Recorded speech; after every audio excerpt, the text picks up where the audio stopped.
Minutes to the gentlelady from Arizona, Ms. Grijalva. Thank you, Mr. Speaker, and thank you Recognized. to thank you. Thank you, Mr. Speaker, and thank you to Ranking Member Huffman for yielding.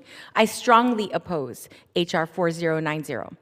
This bill hands the mining industry the power to gut its own regulations.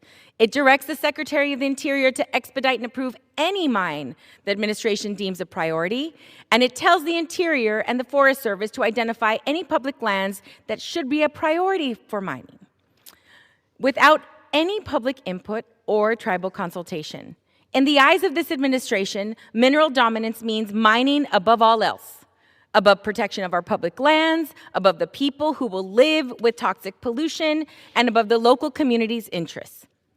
My home state of Arizona is all too familiar with the harms left behind from unregulated mining industry.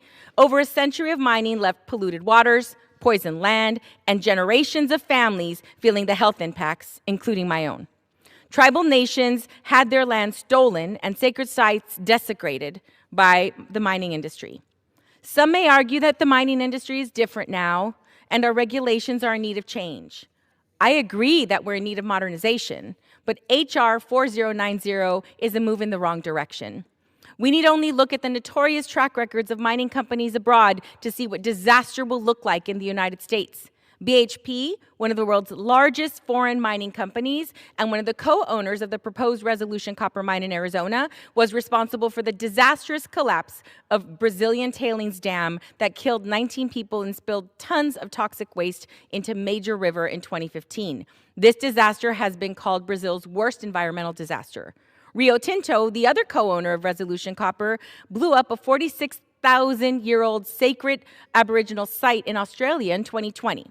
Now, just upstream from Phoenix, Arizona, BHP and Rio Tinto are pushing to destroy Oak Flat, a sacred site for multiple Apache tribes that is listed on the National Register of Historic Places, to build the Resolution copper mine, a mine that would create one of the largest toxic tailings dams and ponds in the world.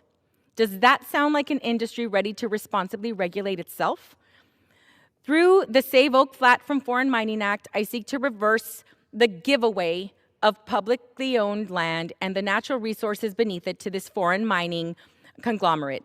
It's clear we have to reaffirm that decisions about mining on public lands must respect tribal nations, local communities, and public health.